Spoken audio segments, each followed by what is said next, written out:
Assalamualaikum warahmatullahi wabarakatuh. Perkenalkan kami dari grup 1 mata kuliah Educational Statistik akan mempresentasikan hasil diskusi kami tentang jenis-jenis statistika dan jenis-jenis data. Sebelum itu, perkenalkan nama saya Nita Puji Oktaviani dengan NPM 222-030-2109 dan rekan saya Yuki Yasmin dengan NPM 222-030-2123 dan Rohma Ayuning Tias dengan NPM 2190. Baik, langsung saja kita ke materinya.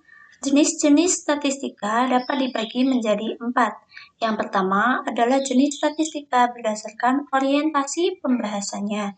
Yang kedua adalah jenis statistika berdasarkan tujuan analisisnya. Yang ketiga adalah jenis statistika berdasarkan bentuk parameternya. Dan yang terakhir adalah jenis statistika berdasarkan jumlah variabel yang dianalisis. Baik, yang pertama adalah jenis statistika berdasarkan orientasi pembahasannya. Yang pertama ada statistika teoritis atau matematis. Ini adalah bagian dari statistika yang fokusnya pada rumus, model matematis, dan teori statistik itu sendiri. Biasanya dibahas dalam statistika murni atau dalam bidang matematika. Tujuannya adalah untuk memahami dasar logis dan matematis dari setiap metode statistik. Contohnya adalah ketika kita ingin mempelajari mengapa rumus korelasi Pearson bisa digunakan untuk mengukur hubungan dua variabel. Itu adalah statistika teoritis. Yang kedua adalah statistika terapan. Kalau yang ini lebih praktis, digunakan untuk memecahkan masalah nyata di bidang sosial, ekonomi, pendidikan, bahkan kesehatan. Contohnya adalah seseorang yang bekerja di BPS menggunakan data sensus untuk mengetahui distribusi penduduk. Jadi dia memakai statistika terapan, bukan teori. Untuk jenis statistika selanjutnya ada jenis statistika berdasarkan tujuan analisisnya. Yang pertama ada statistika deskriptif, yaitu bagian statistik yang tugasnya menggambarkan atau meringkas data. Jadi, dari data mentah yang banyak kita olah jadi tabel, grafik, atau rata-rata supaya lebih mudah dipahami. Contohnya adalah dari 100 mahasiswa, 60 orang menyatakan suka belajar statistik. Maka kita buat diagram batang dari data itu. Itu adalah statistika deskriptif. Tetapi yang perlu diingat adalah statistika deskriptif tidak membuat kesimpulan atau prediksi, jadi hanya menyajikan data apa adanya. Yang kedua ada statistika inferensial. Yang ini kebalikannya digunakan untuk menarik kesimpulan atau membuat prediksi berdasarkan data sampel. Contohnya adalah kita mengambil sampel dari 100 mahasiswa dari total 1000 mahasiswa.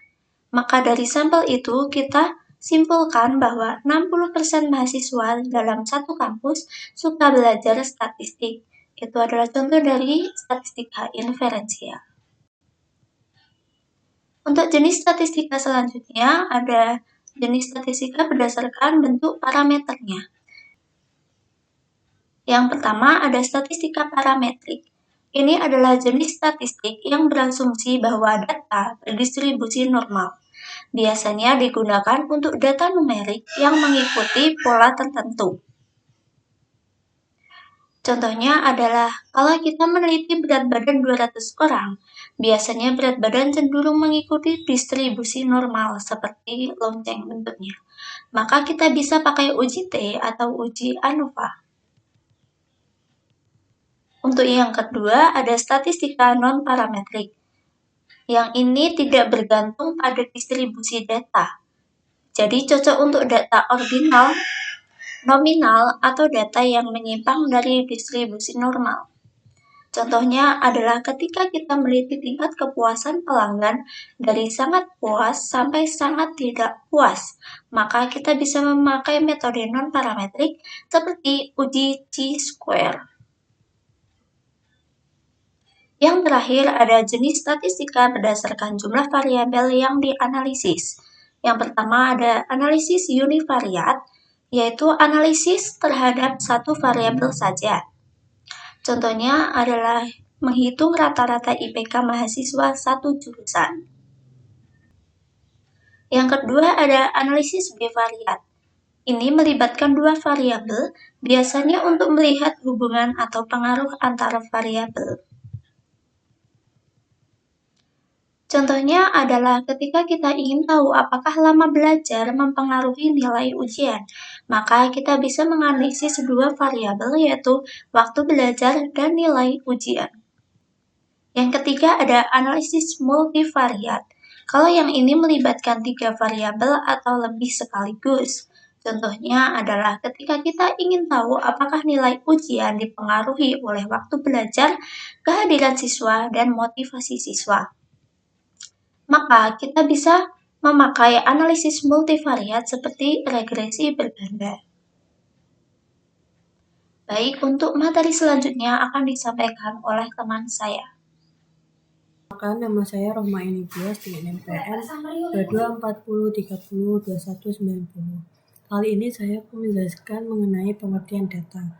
Menurut Kamus Besar Bahasa Indonesia, pengertian data adalah keterangan yang benar dan nyata. Dalam statistik, data dapat disebutkan sebagai kumpulan angka kuantitatif hasil pengukuran variabel yang biasanya belum memiliki makna. Data dapat berbentuk berupa kata, kalimat, simbol, angka, atau keterangan lainnya. Selanjutnya kita akan membahas mengenai kegunaan data. Berdasarkan kegunaannya, data memiliki fungsi sebagai berikut. Yang pertama, sebagai gambaran dari suatu keadaan. Yang kedua, sebagai dasar suatu perencanaan. Yang ketiga, sebagai alat pengendalian. Yang keempat, sebagai dasar pengambilan keputusan. Yang kelima, sebagai dasar evaluasi.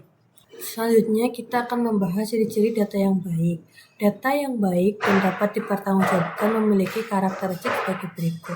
Yang pertama, data harus bersifat objektif atau sebenar-benarnya tidak boleh dibuat-buat atau disalahkan. Yang kedua, data harus representatif dengan penelitian yang dilakukan. Yang ketiga, data harus memiliki tingkat ketelitian tinggi sehingga tidak terdapat suatu kesalahan yang fatal. Yang keempat, data harus relevan dengan sesuai dengan keadaan yang sebenarnya. Lalu data harus yang terbaru atau up to date. Baik, sekarang kami akan membahas terkait jenis-jenis data statistika. Yang pertama, ada data kuantitatif, di mana data kuantitatif ini dipaparkan dalam bentuk angka atau variabel. Contoh dari data kuantitatif sendiri merupakan skor ujian, ramalan cuaca, serta berat badan dari atlet peserta lomba silat. Kemudian ada data kuantitatif yang mana data ini adalah data dalam bentuk yang berfokus pada gambaran besar dari suatu fenomena atau berbentuk pernyataan. Kemudian selanjutnya ada sifat data. Yang pertama adalah data diskrit atau data cacahan. Data ini merupakan data yang berbentuk bilangan asli. Contoh dari data diskrit adalah jumlah peserta seminar dan jumlah siswa dalam suatu kelas. Selanjutnya ada data kontinu atau ukuran yang merupakan angka dari suatu interval tertentu, berada pada nilai yang satu ke nilai yang lainnya. Contohnya penggunaan sekitar dan sebagainya. Selanjutnya ada waktu pengumpulan data yaitu cross section yang menunjukkan titik waktu tertentu. Contoh korban jiwa yang meninggal karena bencana alam. Kemudian ada time series atau berkala, merupakan gambaran dari suatu data dalam sebuah periode secara historis. Contohnya data nilai tukar USD terhadap euro dari tahun 2004 sampai 2006. Yang keempat, ada sumber data. Sumber data dibagi dua. Yang pertama adalah data internal yang menggambarkan suatu organisasi secara internal. Contohnya adalah data keuangan, data pegawai, dan lain sebagainya. Yang kedua adalah data eksternal yang mana menggambarkan situasi dan kondisi di luar organisasi. Contoh, jumlah pengguna suatu produk dan data kepuasan masyarakat terhadap suatu produk. Kemudian yang kelima adalah cara memperoleh datanya. Dibagi dua. Yang pertama adalah data primer, di mana data yang diambil secara langsung dari objek penelitian oleh peneliti. Contohnya adalah sensus penduduk. Yang kedua adalah data sekunder, yang mana data ini didapat dari objek penelitian yang tidak secara langsung diteliti oleh sang peneliti. Peneliti menggunakan data yang sudah ada atau sudah jadi, kemudian dikumpulkan oleh peneliti lain. Selanjutnya ada dari skala pengukuran data yang dibagi menjadi beberapa. Yang pertama adalah data nominal, yang mana merupakan data untuk membedakan jenis kelamin, tempat tinggal, dan lain sebagainya. Selanjutnya ada data ordinal yang digunakan untuk membedakan, dapat digunakan untuk menunjukkan tingkatan seperti tingkat kepuasan pelanggan dan juga tingkat kinerja pegawai, seperti itu. Kemudian yang ketiga adalah data interval yang membedakan atau menunjukkan tingkatan jarak yang sudah pasti tapi belum memiliki nilai nol yang mutlak, seperti jam, nilai, dan lain sebagainya. Kemudian ada data rasio yang menunjukkan atau membedakan tingkatan yang memiliki jarak interval yang sudah pasti dan memiliki nilai nol yang pasti, seperti berat badan, tinggi suatu tempat, dan lain sebagainya. Terima kasih.